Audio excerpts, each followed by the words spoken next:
হেৰা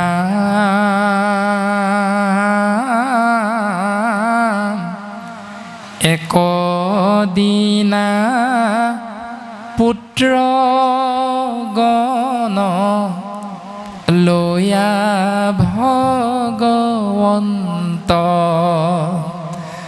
ব্ৰহ্মাৱৰ্ত দেশে গয়া প্ৰৱেশ ভৈলন্ত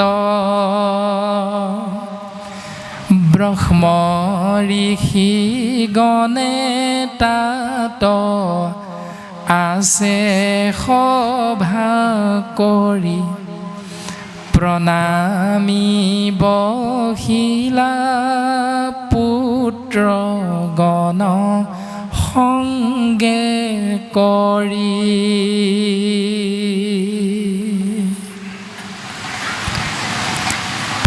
প্ৰথম উপদেশ যে আমিও যেতিয়া গৃহস্থী ধৰ্ম পালন কৰোঁতে পিতৃ মাতৃ হিচাপে আমাৰ সন্তানটো ডাক্তৰ ইঞ্জিনিয়াৰ APS IPS বিষয়া হোৱাটো বাঞ্ছা কৰোঁ, তেতিয়াই ভাগৱতৰ পঞ্চম স্কন্ধ ঋষভ চৰিত্ৰত ঋষভ প্ৰভুৱে প্ৰথম উপদেশটো দিছে যে পিতৃ হিচাপে কৰণীয় কৰ্তব্য কি?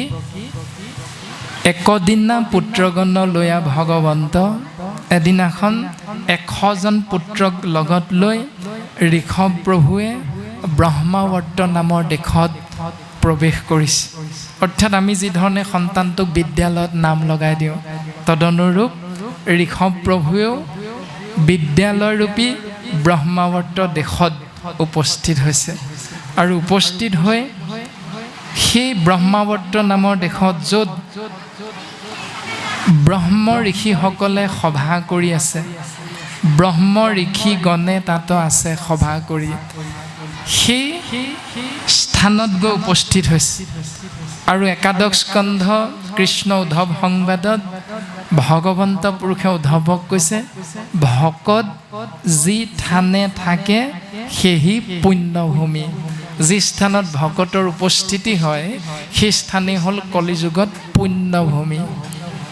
গতিকে আমিও তেনেধৰণে ভকত উপস্থিত হোৱা, গোবিন্দ মহাপ্ৰভুৰ কৃষ্ণ গোসাঁইৰ নিৰ্গুণ নাম আশ্ৰয় হোৱা, যে গোবিন্দৰ গুণ নাম প্ৰকাশে যত্ৰ যত্ৰ দ্বিতীয় বৈকুণ্ঠ তাংকে বোলে মহা সত্ৰ, সেই পুণ্যধামত উপস্থিত হওঁ।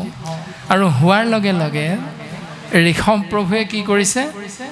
ৰাম প্ৰণামী বহিলা পুত্ৰ গণ সংগে কৰি।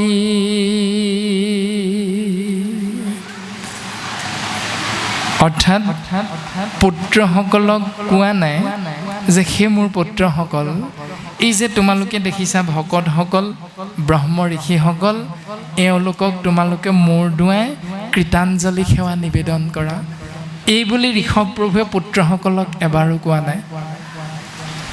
যিটো কথা এজন ধৰ্মগুৰুৱে প্ৰকাশ কৰিছে, যিটো আমি বিদ্যালয়ৰ পাঠ্যপুথিত প্ৰত্যেকজনে লাভ কৰিছোঁ, যে উপদেশতকৈ আৰ্হি ভাল।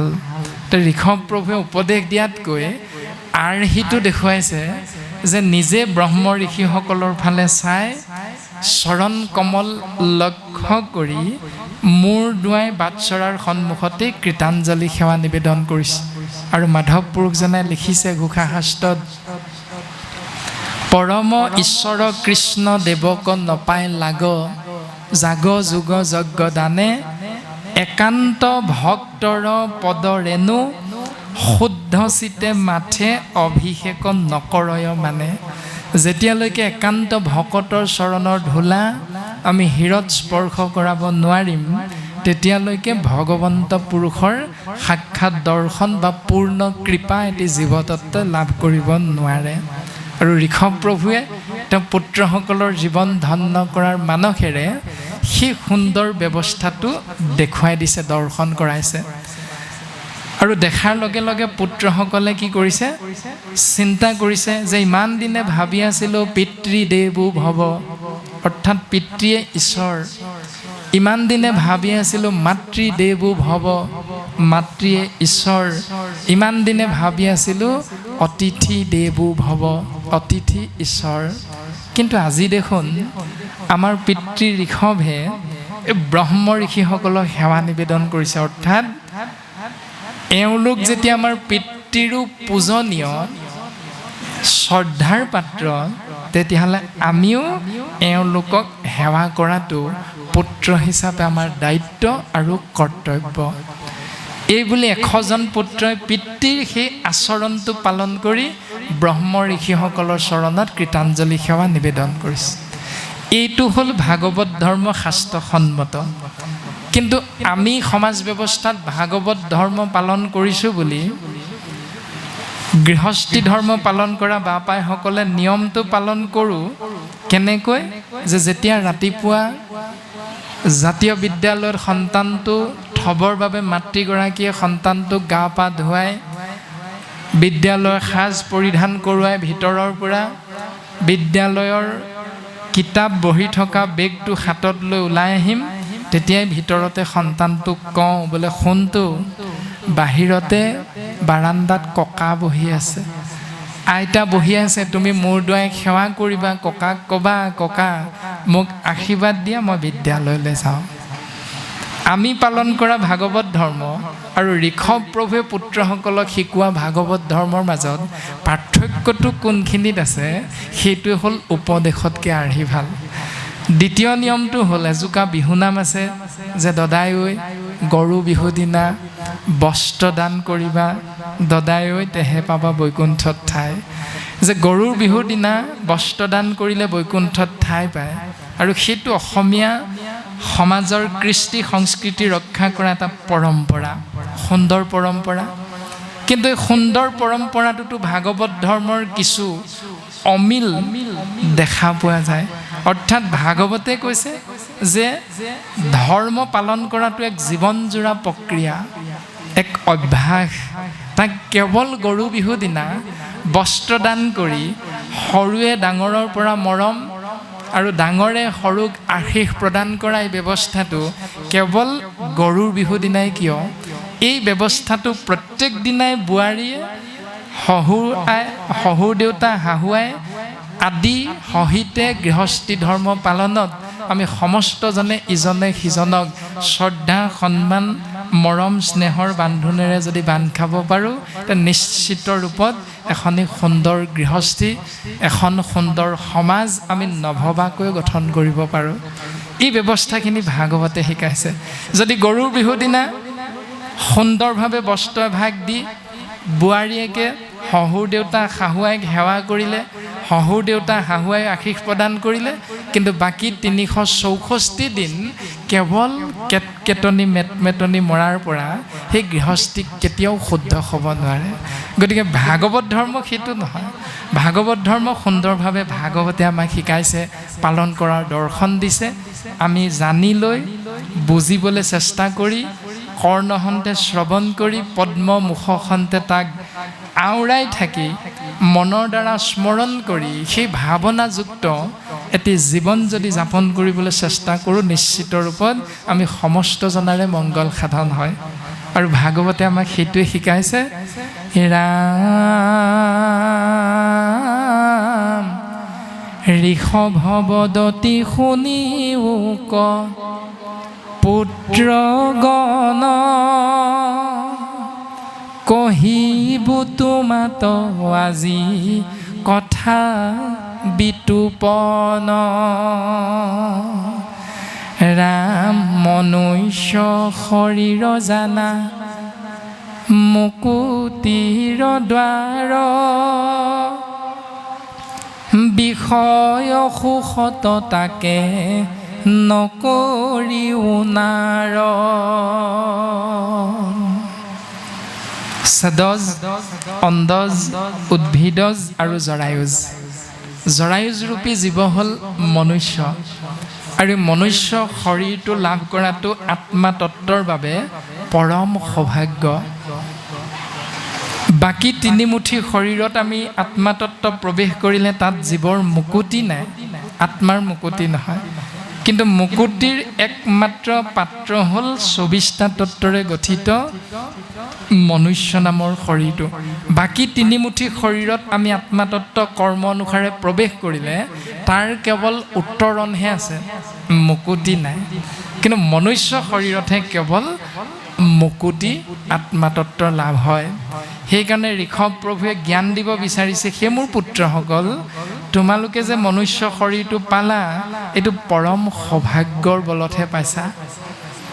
কিয়নো সৃষ্টিকৰ প্ৰজাপতি ব্ৰহ্মাদেৱেও ইচ্ছা কৰিছিল, শুনিও ক সৰ্বজন কৃষ্ণৰ চৰিত্ৰ, আত পৰে আন পুণ্য নাহিকে কলিত, লভি আছা জন্ম যিটো ব্ৰহ্মাৰো বাঞ্ছিত, জানি যত্নে কৰা পাণ কৃষ্ণ কথামৃত। যে ব্ৰহ্মাই বিচাৰিছিল মনুষ্য জন্ম লাভ কৰিবলৈ, কিন্তু ব্ৰহ্মাৰ সেই সৌভাগ্য নহ'ল। তেনে ক্ষেত্ৰত আমি আত্মাতত্ত্বৰ সৌভাগ্য, ধন্য ধন্য কলিকাল, ধন্য নৰতনু ভাল, ধন্য ধন্য ভাৰতবৰ্ষে। ভাৰতবৰ্ষত কলিযুগত মনুষ্য জন্ম পাইছোঁ, মুকুতিৰ একমাত্ৰ পাত্ৰটো আমি লাভ কৰিছোঁ। গতিকে পুত্ৰসকল, বিষয় সুখত উটি ভাহি গৈ এই উত্তম শৰীৰৰূপী পাত্ৰটো সহিতে জীৱনটো নৰক কৰি নলবা। বিষয় সুখত তাক নকৰিও নাৰ মানে নৰক, তোমালোকে নৰকলৈ পৰিণত নকৰিবা। কিয় জানানে? এৰামে শুকৰৰো আছে বিষয়ত ভোগজত, বিস্থাৰ ভোজনে শুকৰীৰ সম্ভোগত। শুকৰ মানে হ'ল গাহৰি, শুকৰী মানে হ'ল মাইকী গাহৰি। এতিয়া শুকৰ মানে গাহৰিৰো জীৱনটোত বিষয় সুখ ভোগ কৰিব পৰা দৰ্শন আছে। মাধৱ গুৰুজনে নামঘোষাত খুব সুন্দৰভাৱে দিছে, বিষয় সম্বন্ধ সুখ সমস্ত জুনিতে পাই, হৰি সেৱা একো স্থানে নাই, হৰিৰ সেৱাৰ যোগ্য কেৱল মনুষ্য তনু, জানি ফুৰা হৰি গুণ গাই। জানি ফুৰা হৰি গুণ গায়। যে আত্মাতত্ত্ব আমি য'তেই প্ৰৱেশ নকৰোঁ কিয়, কৰ্মৰ ফলশ্ৰুতিত আমি তাতেই সুখ বিচাৰিলে ভোগ কৰিবৰ বাবে সেই ব্যৱস্থাটো পালন কৰিব পাৰিম। কিন্তু গুৰুজনাই কৈছে, ঈশ্বৰক সেৱা কৰি আত্মাতত্ত্বই এই বন্ধনৰ পৰা মুক্তি হোৱাৰ একমাত্ৰ পাত্ৰটো হ'ল কেৱল মানুহৰ শৰীৰটো, মনুষ্য শৰীৰটো। গতিকে সেই মোৰ পুত্ৰসকল, গাহৰিয়েও গাহৰিৰ লগত সম্ভোগ কৰি পালে সন্তান পোৱালি জন্ম দিব জানে। সেইকাৰণে মোৰ পুত্ৰসকল, বিষ্ঠা তুল্য বিষয়ক এতেকে তেজিবা, দিব্য তপ কৰি হবে হৰিক ভজিবা। অৰ্থাৎ তোমালোকে ঈশ্বৰক আৰাধনা কৰিবৰ বাবে শাস্ত্ৰত যেনেধৰণে উপদেশ প্ৰদান কৰিছে, সেই নিয়ম সুন্দৰভাৱে তোমালোকে পালন কৰিবা। যিটো আমি সমস্তজনাই বুজি পাওঁ, ছাত্ৰানাং অধ্যয়নং তপ, ছাত্ৰ অৱস্থাত অধ্যয়ন কৰাটোৱে হ'ল একমাত্ৰ তপস্যা। এদিন বিদ্যালয়ত পিতৃ মাতৃয়ে নামটো লগাই দিলে, 365 দিনৰ ভিতৰত বছৰেকীয়া পৰীক্ষা পাতে। কিন্তু বছৰেকীয়া পৰীক্ষাটোত 3 ঘণ্টা সময় 100 নম্বৰ প্ৰশ্নৰ উত্তৰ লিখিবৰ বাবে অভ্যাস কৰিব লাগিব অতি কমেও 350 দিনমান পাঠ্যপুথি অধ্যয়নৰ জৰিয়তে। এদিন নাম লগাই দিলে, মাত্ৰ এদিন পঢ়িয়ে আমি কোনেও বিদ্যালয়ৰ সেই বছৰিকীয়া পৰীক্ষাত 100 নম্বৰ সুন্দৰভাৱে আমি উত্তৰ কৰিব নোৱাৰোঁ। কিন্তু বাস্তৱসন্মত আমি সকলোৱে বুজি পাওঁ। ঠিক তেনেকৈ আমি শৰণ গ্ৰহণ কৰিলোঁ শৰণ আচাৰ্যৰ ওচৰত, ভজন গ্ৰহণ কৰিলোঁ শৰণ আচাৰ্যৰ ওচৰত, আমাক সুন্দৰভাৱে শৰণ ভজন ভক্তি সদাচাৰ আমাক বুজাই দিলে, শিকাই দিলে। কিন্তু শৰণ কিমান চনত ল'লোঁ, কিমান বছৰৰ আগতে শৰণ ল'লোঁ, ভজন ল'লোঁ, এইটো ডাঙৰ কথা নহয়। ডাঙৰ কথাটো হ'ল নামঘোষা শাস্ত্ৰত মাধৱ গুৰুজনাই লিখিছে, অ হৰিত শৰণ লয়া যিটো জন এ হৰিৰ চৰিত্ৰ শ্ৰৱণ কীৰ্তন কৰে দুৰ্ঘোৰ পাৰ সংসাৰ সাগৰ সিটো মহাজনে আতি মহাসুখে তৰে ৰাম সিটো মহাজনে আতি মহাসুখে তৰে। শৰণ কিমান চনত ল'লোঁ? 2000 চনত। এতিয়া কিমান চন? 2026 চন। কিন্তু শৰণ লোৱা দিনটোৰ পৰা আজিলৈকে না ভকতৰ সংগ, না গুৰুগৃহত সোমাই এগছি বন্তি, ঈশ্বৰৰ উপাসনা, এভাগ প্ৰাৰ্থনা, এই নিয়মকেইটা শৰণ লোৱা দিনটোৰ পৰা এদিনো পালন কৰা নাই। শৰণ শুদ্ধ হ'বনে? কেতিয়াও নহয়। গতিকে হৰিত শৰণ লৈয়া যিটো জনে এই শৰীৰৰ চৰিত্ৰ শ্ৰৱণ কীৰ্তন কৰে, কাণ দুখন ব্যৱহাৰ কৰিব লাগিব সেই দিনটোৰ পৰা ঈশ্বৰৰ নাম শ্ৰৱণৰ অৰ্থে মুখ পদ্ম খন্তে আমি সেই ভগৱন্ত পুৰুষৰ নাম কীৰ্তন মহাভক্তিৰে জীৱন আশ্ৰয় কৰিবলৈ প্ৰত্যেক মুহূৰ্ততে আমি অভ্যাস কৰিব লাগিব। এইটোৱে হ'ল শৰণৰ মূল ব্যৱস্থা। এতিয়া সেই শৰণ আমি সুদৃঢ় বিশ্বাসে পালন কৰিছোঁ নে নাই কৰা, এইটো প্ৰত্যেকেই আমি নিজে নিজেহে বুজি পাম। এতিয়া পুত্ৰসকলক ক'লে যে সেই মোৰ পুত্ৰসকল বিষ্ঠাতুল্য বিষয়ক এতেকে তেজিবা দিব্য তপ কৰি হবে হৰিক ভজিবা। দিব্য তপ মানে এই দৰ্শনটোৰ কথাকে কোৱা হৈছে যে পুৱা গধূলি ঈশ্বৰক সেৱা নকৰাকৈ আমি যিখিনি কৰ্ম ব্যৱস্থা পালন কৰি থাকিম এই সংসাৰখনত, সেই ব্যৱস্থাটোৰ নাম হ'ল কৰ্ম। আৰু যেই মুহূৰ্তৰ পৰাই গুৰু সেৱা কৰি আমি ব্যৱস্থাটো পালন কৰিবলৈ আগবাঢ়িম, সেই মুহূৰ্তৰ পৰা আমি পালন কৰা সেই ব্যৱস্থাটোক যদিও লোকচক্ষুৰ দৃষ্টিত কৰ্ম বুলি কোৱা হয়, কিন্তু সেই কৰ্মটো শাস্ত্ৰই কৈছে ধৰ্ম। সেইটো নামহে হ'ল ধৰ্ম। এতিয়া গুৰু সেৱা নকৰাকৈ যিখিনি ব্যৱস্থা পালন কৰোঁ সদায় ৰাতিপুৱা, সেইখিনি নাম হ'ল কৰ্ম। আৰু একেখিনি কৰ্মকে যেতিয়া গুৰু সেৱা কৰাৰ পাছতহে কৰিম, তেতিয়াহ'লে তাৰ নাম হ'ল ধৰ্ম। এতিয়া আমি ধৰ্ম কৰিছোঁ নে বেছিকৈ কৰ্ম কৰিছোঁ, সেইটো আমি প্ৰত্যেকেই নিজে নিজেহে বুজিব পাৰিম। তাহাৰ উপায় কহো শুনিও সকলে ব্ৰহ্মানন্দ সুখক লভিবা অবিকলে। যদি ব্ৰহ্মানন্দ সুখ বাঞ্ছা কৰা, তেতিয়াহ'লে তাৰ উপায়টো আমি কওঁ শুনা। কেনেকৈ ব্ৰহ্মানন্দ সুখ পাবা? আমিতো 11টা ইন্দ্ৰিয়ৰ ভিতৰত শক্তিশালী ইন্দ্ৰিয় মনটোৰ বিষয়ে প্ৰত্যেকেই জানো। মন আমাৰ খেলি মেলি যেনি তেনি যায়, জ্ঞান গুৰু ৰখীয়া আনিব ঘূৰাই।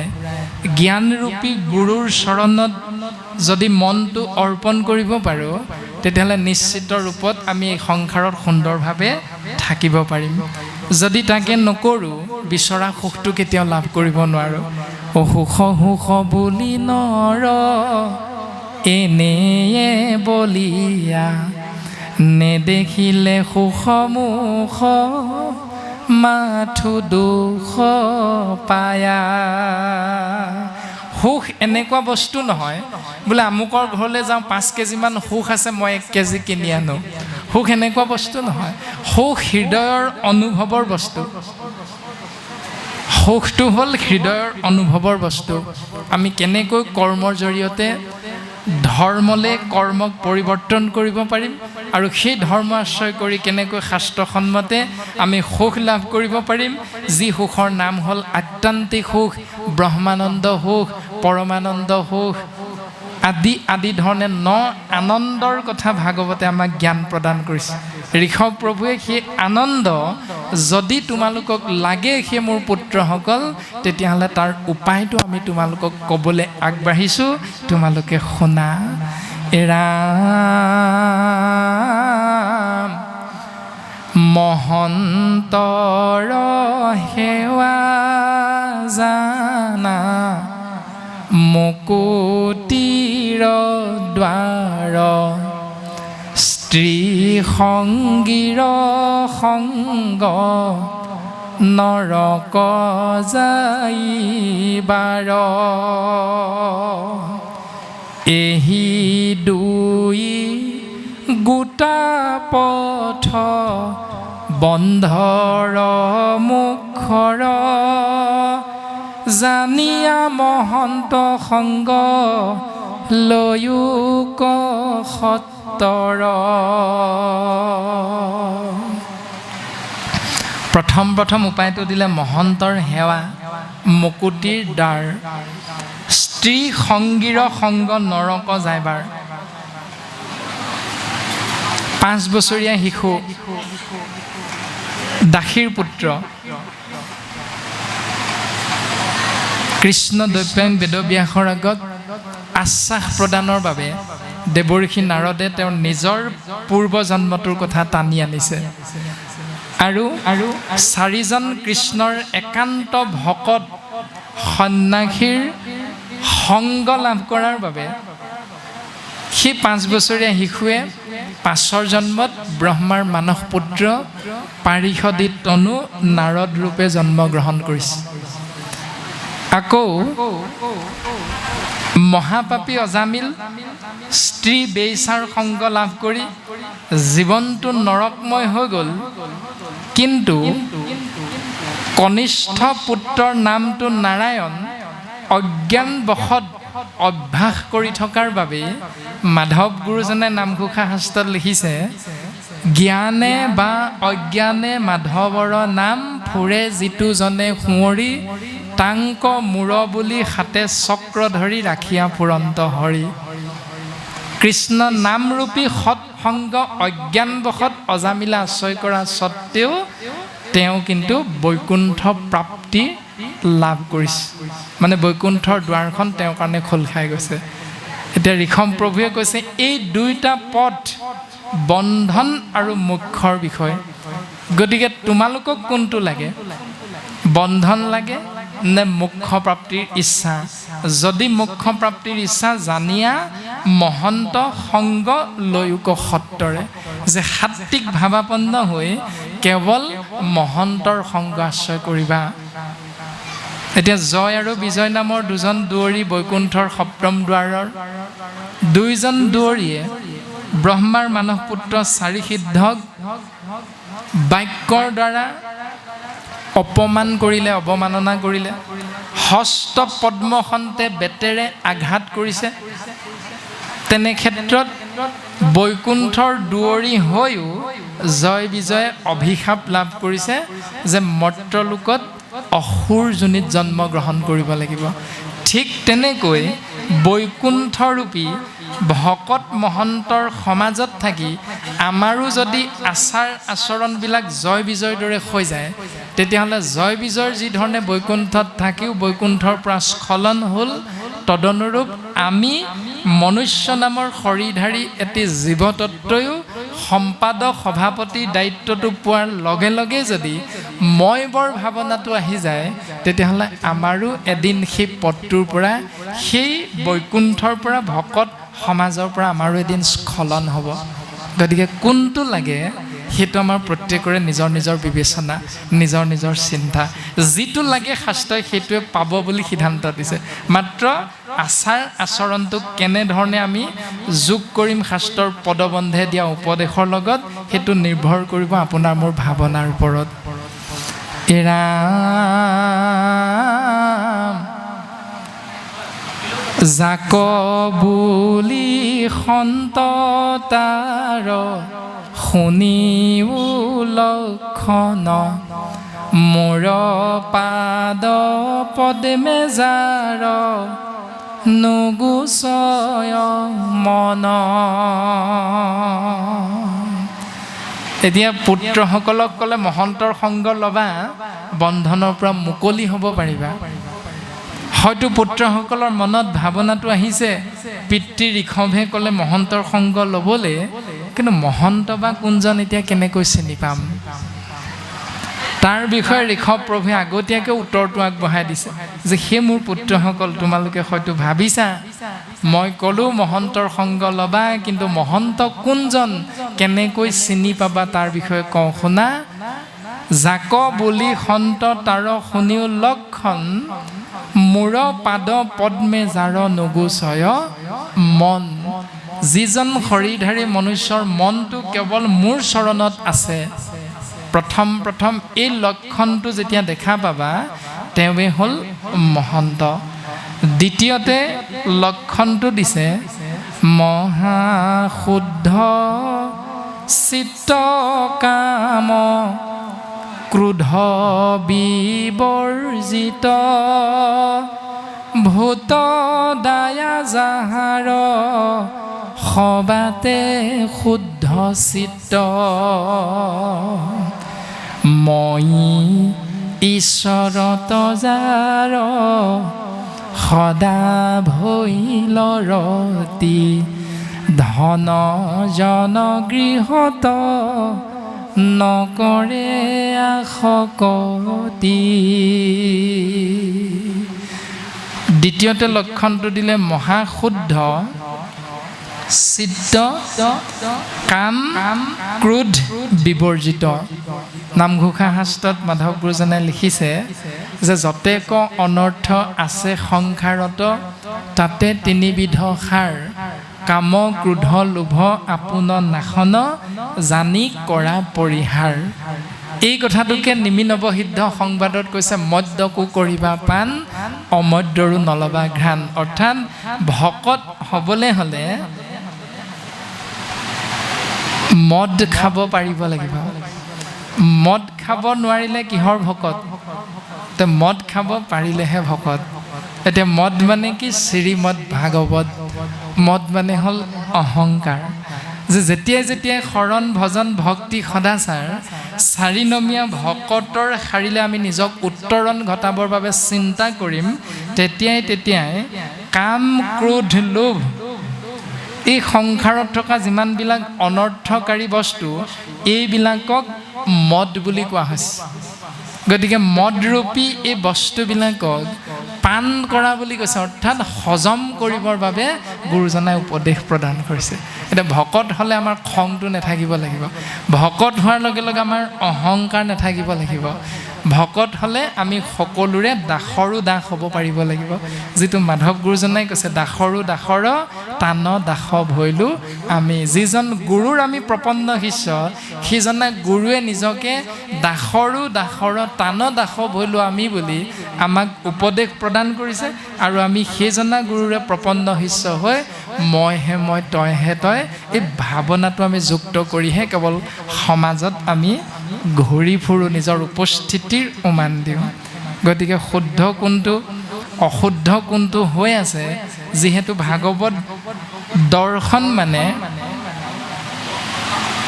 তোমালোক মনে মনে থাকা, বোলে ইফালে হুলস্থুল হৈছে এইফালেও মনে মনে থাকাচোন, পাঁচফালে হুলস্থুল হৈছে এইফালে অকণমান মনে মনে থাকাচোন। এইটো ভাগৱত দৰ্শন নহয়। ভাগৱত দৰ্শন হ'ল মই মনে মনে থাকিম।